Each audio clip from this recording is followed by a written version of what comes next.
Good morning, my name is Engineer Piyush Pandey. Welcome to today's session of Motivational Skills, and the topic for today's discussion is language and semantic barriers to communication. Ladies and gentlemen, sometimes we are not able to understand the language that is being used for communication.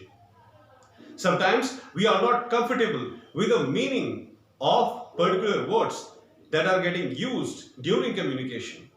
As such type of barriers are known as language and semantic barriers. When you are not able to understand the language that is being used by the other person who is communicating with you, when you are not able to understand the meaning of the words that is being used by the person who is communicating with you, that is known as language and semantic barriers. And these are the crucial categories of barriers to communication. Let me tell you these things in few detail.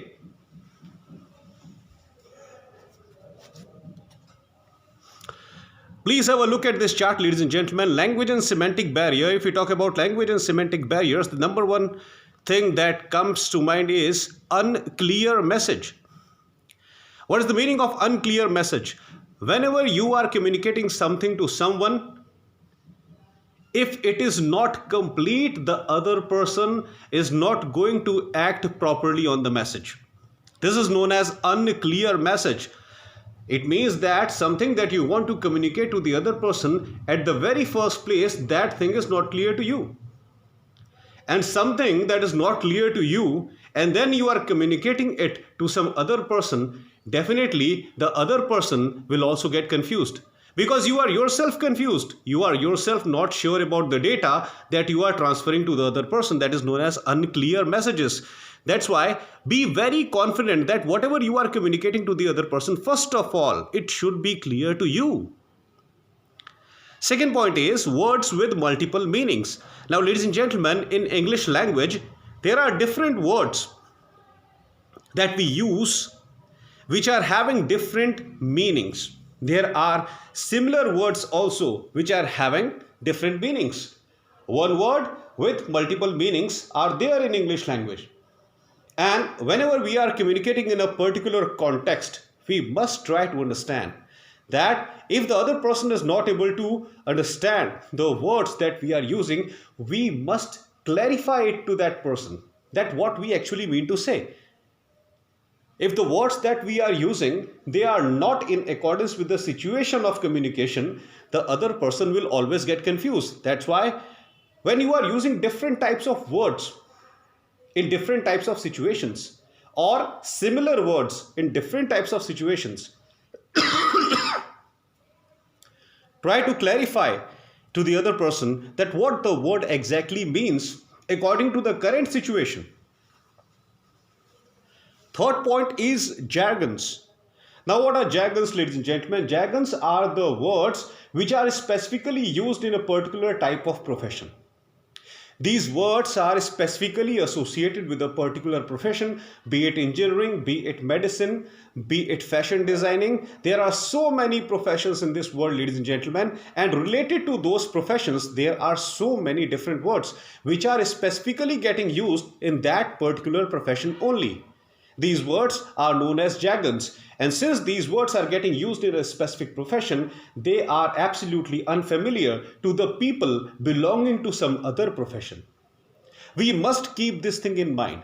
The words and sentences that are specific to a particular profession, they are absolutely non-understandable to those people who belong to a different profession. That's why in day-to-day conversation, if you are using such words, try to clarify it to those people who do not belong to that particular profession. Only then they will understand your point of view, otherwise it is not possible. Fourth point is faulty translation. Now, what is the meaning of faulty translation?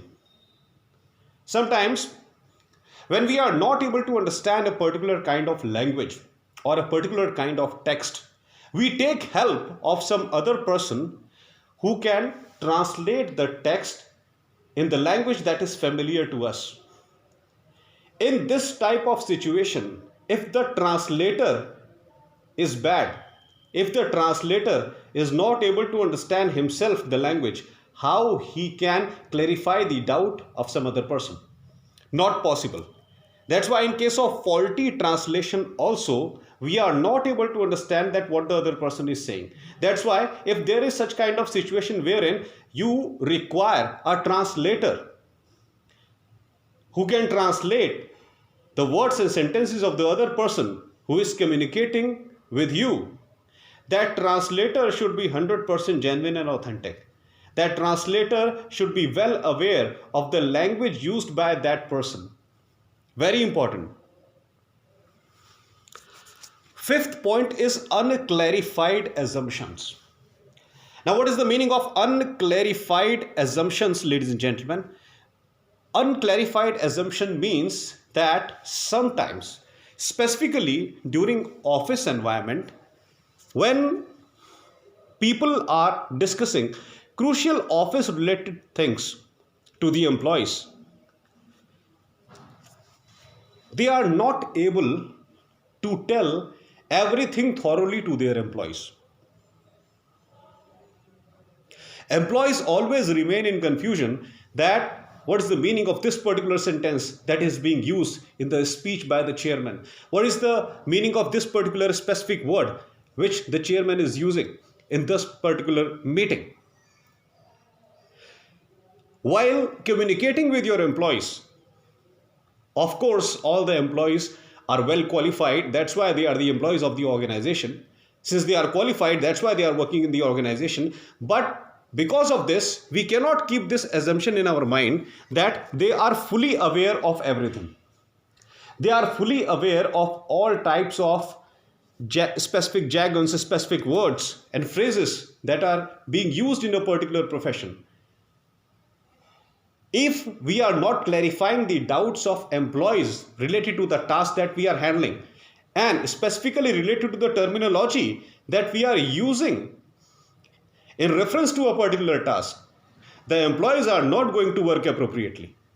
That's why there should be no unclarified assumptions. If the employees are not able to understand something properly, they should be frank in saying this to their superiors that, sir, ma'am, I am not able to understand this particular thing. And seniors must be willing to clarify their doubts, because it is a mutual effort that runs an organization successfully. If the employees are not able to understand something, it will be a big loss for the organization. If the management is not able to explain something appropriately to the employees, that is again a big damage to the organization. Unclarified assumptions, ladies and gentlemen, very crucial. Sixth point is body language and gestures. In any kind of communication, if your body language is not in accordance with what you are saying, it is again going to create a big confusion for your viewers, for your listeners. This is very important. When a person is communicating with you face to face, he is not only concentrating on the words that you are speaking, he is also concentrating on your overall personality, the way you are dressed up, the way you are speaking, the expression on your face. All these things, they are equally important when you are speaking with a person face to face.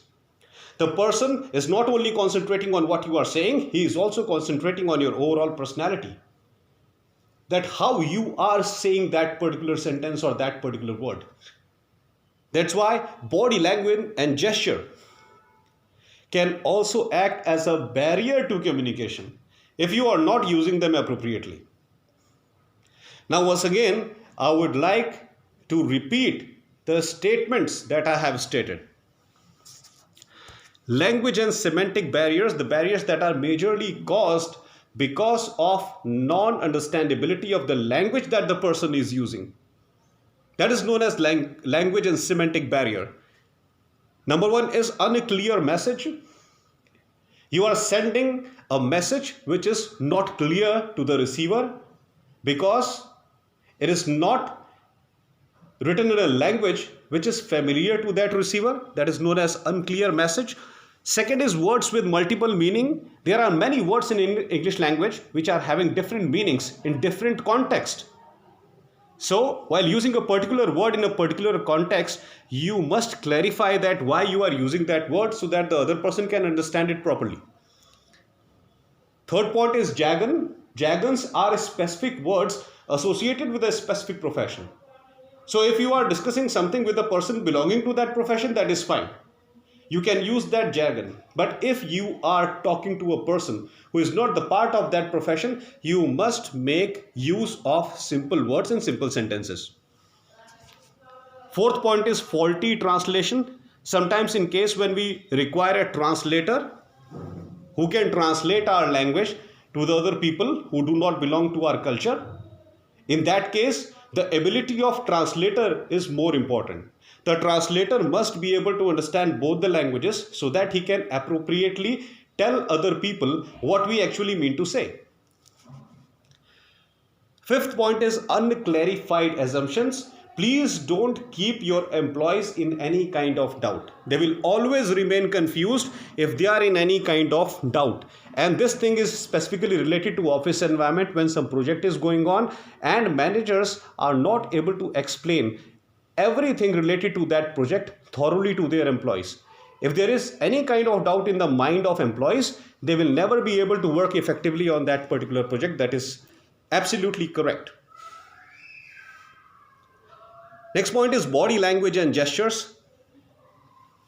While talking face to face with a person, we don't only concentrate on what the person is saying, we also concentrate on his body language, eye movements, hand movements, facial expressions. All these things are equally important when you are talking face to face with a person. And those facial expressions, those body movements and gestures, they must be in proper coordination with what the person is speaking. Otherwise, the listener will not be able to understand.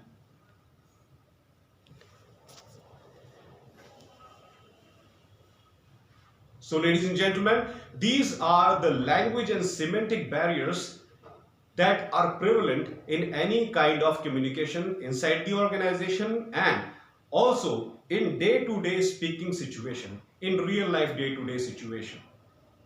These barriers must be understood thoroughly and then we must try to eliminate these barriers skillfully. Otherwise, the other person will never be able to understand us and there is no use of such kind of communication where people are not able to understand what we are saying. It is a wastage of time. So that's all for today, ladies and gentlemen. I hope that you learned by today's video. Please subscribe my channel ER Piyush Pandey, Trainer BTech MBA, and please press the bell icon for constant updates. Thank you very much. Have a great day.